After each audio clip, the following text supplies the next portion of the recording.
We'll move on to the next speaker due to already we are lacking time. And the next speaker is none other than Dr. NAMRATA Sharma. Interestingly, I was thinking of what topic I should ask her to speak on because she's just about done everything recently also and updated. So I thought that one of the topics she could definitely update us upon is what's new in the management of fungal keratitis.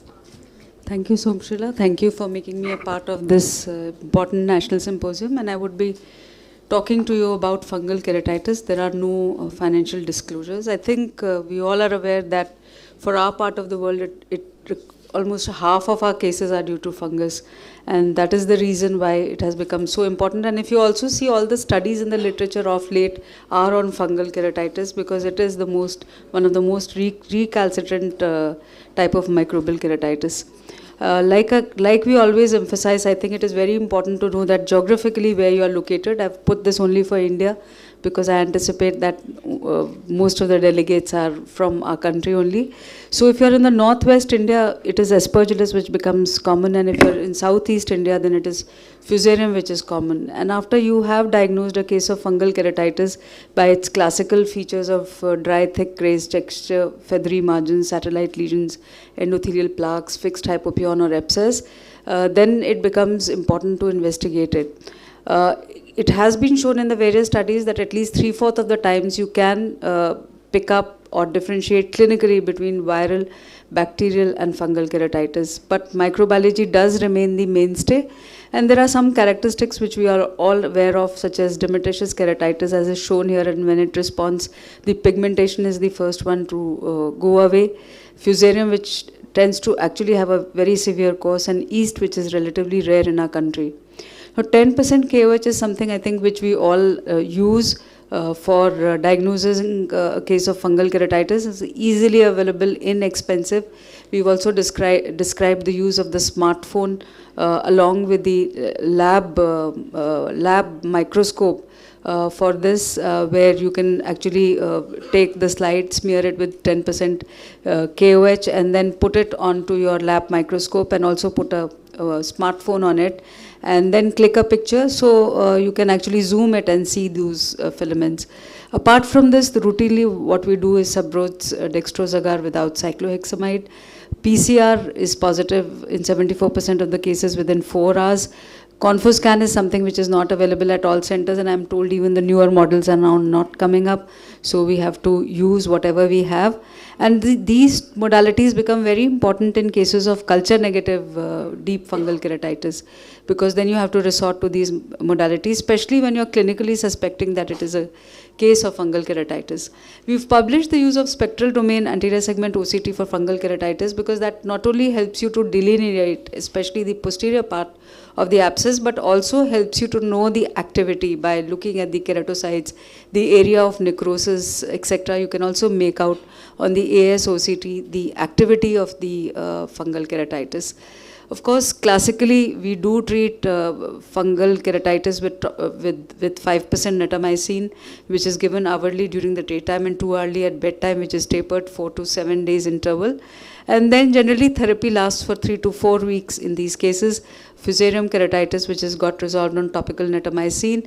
And because of the poorly available, poor bioavailability of these currently available antifungal agents, we've resorted to other routes and other agents as well.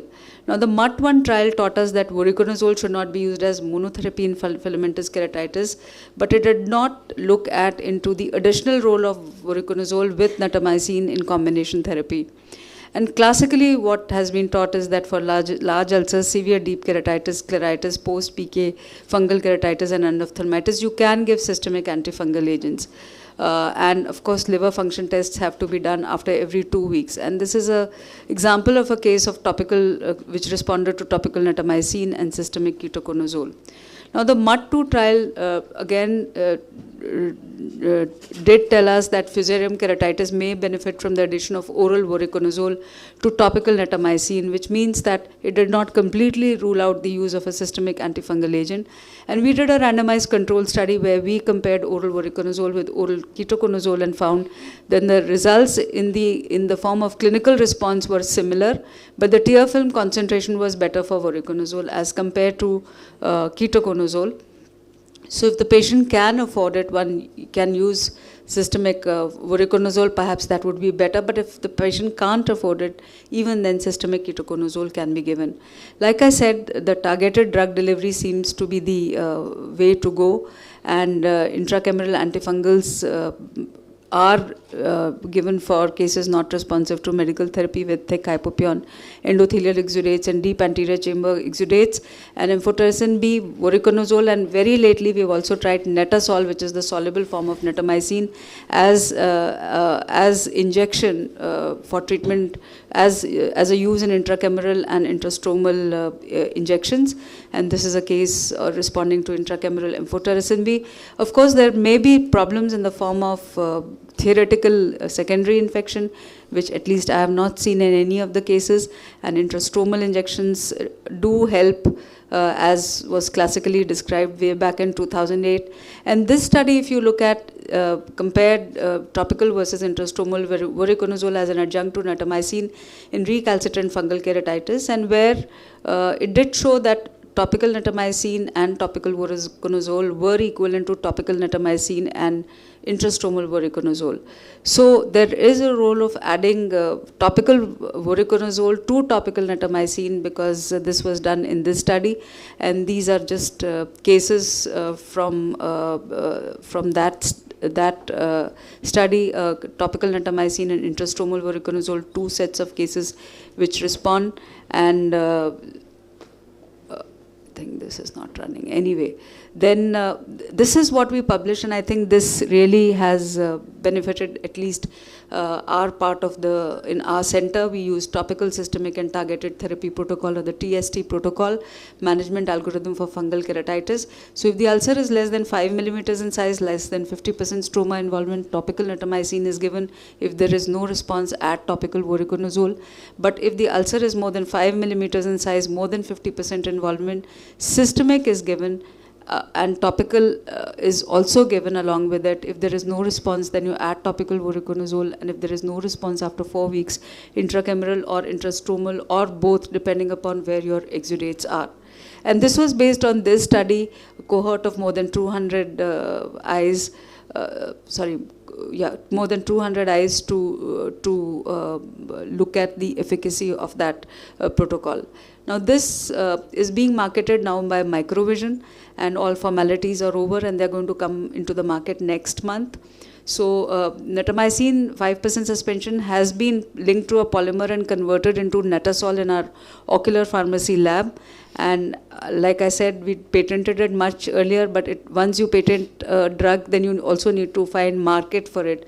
And antifungal agents as such don't have a very large market as opposed to lubricants or as opposed to antibiotics. So it took some while to find a industry partner for the same.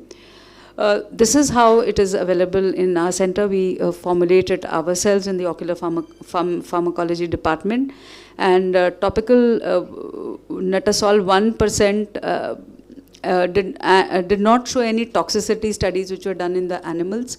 This is single dose kinetics to show that if you compare it with netamycin, the peaks are actually higher and it stays for a longer period of time. And this is the same for the multi-dose kinetics, where it was found to be superior to netamycin suspension. Now, this was the pilot study which was published regarding the determination of surgical outcomes with this formulation in fungal keratitis, and this is our RP center study, because we wanted to look at intrastromal injections of voriconazole, amphotericin B, which we had earlier used, and compare it with the soluble form of netamycin, that is netasol. So this was done in 60 eyes in mild to moderate cases of fungal keratitis, and all the 3 groups were well matched. Aspergillus was most common, as is expected in our part of the world. Repeat injections were given, but we did not repeat more than 4 times, and whenever required it was done after 72 hours. And if you look at the mean size of the epithelial defect, netasol did much better as compared to voriconazole and amphotericin B, and this was found to be statistically significant. And just to show that stromal infiltrates, voriconazole did better than amphotericin B, and then netasol did better than amphotericin B as well. This is the time to reepithelialization, which was significantly different with intrastromal injections, having faster resolution with netasol and voriconazole as compared to with amphotericin B. And the vascularization was not found to be significantly different, both in terms of cloacas or in terms of the depth of vascularization. Just to show some of the cases of intrastromal netamycin, which is netasol, and it does cause resolution of the fungal keratitis. Yeah. So I think this is the classical case which was going for therapeutic PK, but which healed on intrastromal injections. And this is just to look at vascularization, which is maximum with amphotericin B and less with netamycin and voriconazole. And this is what we've already published. And this I want to highlight that despite therapeutic PK, you might still need intrastromal injections. So to conclude, the healing of the corneal ulcer should be like this over a period of time, and newer targeted deliveries and newer ways of modulating the antifungal agents is the way to go for fungal keratitis.